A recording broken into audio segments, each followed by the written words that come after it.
next 18 months. So, again, it comes back to the American people. Ladies and gentlemen, what do you want? What kind of a country do you want? Half of you don't even vote. You don't even register to vote. So, literally, you folks have taken yourself out of the game completely. Your attitude is, it doesn't count, it doesn't matter. Well, you know what? You're right. It doesn't matter because enough of you aren't participating to make the change. We have still the ability to make a dramatic change in this country and to change the direction. We can go to our state governments and say, okay, you need to withdraw your support for the federal government. You need to hold them accountable to the 10th Amendment. You have to remember that it was the states that created the federal government, not the other way around. Okay? That's what has to happen. We have to remind them who's in charge here. The citizens created the states created the government. Okay? It was a government of the people, by the people, for the people. Not for the government, not for private industry, not for the military-industrial complex. That was not it.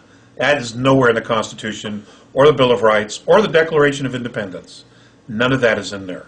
Okay? It was about us. And if we don't reclaim it back, we are going to lose the country. We're virtually there. In many intents and purposes, we have absolutely lost portions of our country. Who knows what's really going on? It's an absolute travesty. But instead of turning on each other, what we need to be doing is we need to unite. We need to come together with a very common, focused purpose, not rioting, not killing. None of that has to happen at all. It's a question of just restating to our state governments, we want change. We want you to rein in this government. And whatever it takes to do that, you do it. And if all the 50 states got together, we could make this thing change right away. But that's what happens. Remember, the people created the state, and it was the states that created the federal government. It is not the other way around. I want to know what involvement ETs played in Eisenhower losing control of the military-industrial complex. I don't know that they had any. I don't know that they had any control at all, or they intervened in any way. They wouldn't necessarily have to. You have to understand that this was something. If you look at the times where we lived, we had just finished World War II. We had the Korean War had just ended. And, there was all this hype about the Soviets, the Soviets, the Soviets. So you had all these secrets, all this clandestine activity going on. And now, here you have several crashes of Roswell, Socorro, probably some others that have occurred. And, here we had all this technology. There had been the 54 meeting at what is now called Edwards. So there were a lot of things going on. I don't know what all the actual mechanics were for how it just went black, but it went black.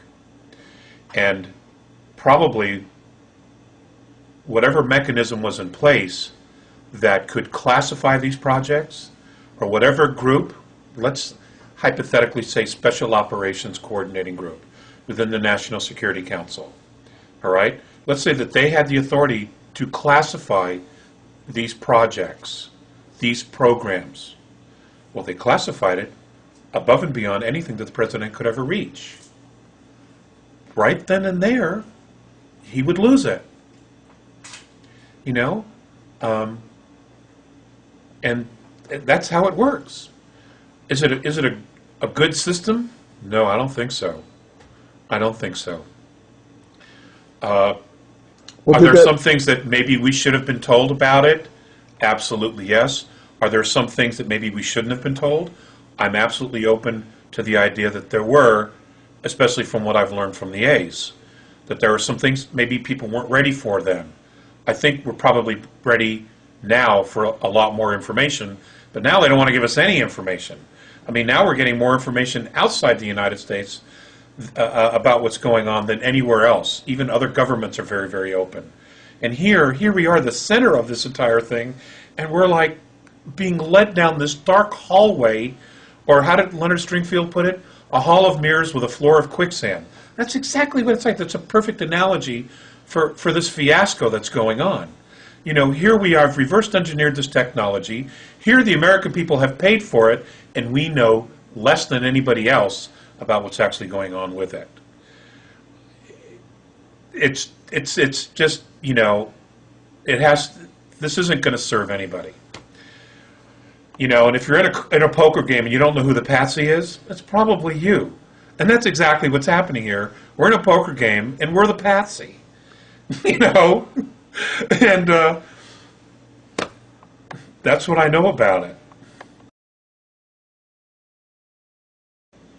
Now, earlier you mentioned the program. Is that something that elected officials created, or is that something way above the elected officials, above the entrenched military officials? What is the program? It's kind of vague, just calling something the program. Be as specific as you can to explain what you mean by the program. Well, it doesn't operate like a government. It operates like an agenda. Now, exactly what that agenda is, I can't honestly say. But let's just take a look at where we're at. We know this technology exists.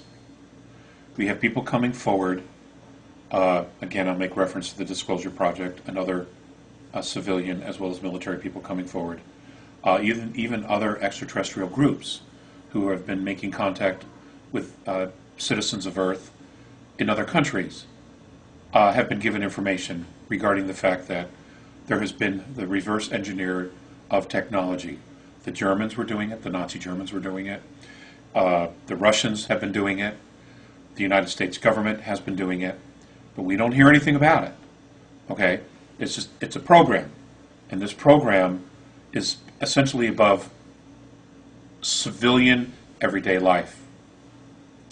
You have Corso's book, you have the work of Colonel Wendell Stevens, and all of the research that he's done regarding this, and many, many other authors that are trying, you know, every day to put out more and more information and just, you know, banging on the door, pounding the walls to try to get people to understand what's been going on here.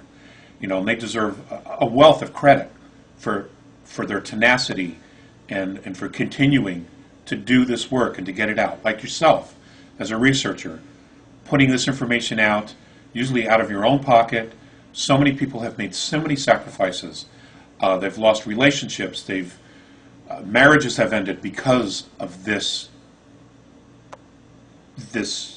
focus on trying to bring humanity up to speed on what's going on with the program. So when we talk about the program is so far removed from everyday life on Earth that most people wouldn't even think it would exist. It could also be that the program really doesn't know anything about how we're existing at this point because they're so removed from everyday life. They're tucked away in very secret places. They're in underground facilities. They're tucked away inside mountains. They don't have intercourse or exchange with everyday citizens in a very normal way anymore. They're secluded. They're sequestered. They hang out amongst themselves. They're detached from everyday humanity. So it's almost like you have two complete different realities here, operating within the same space.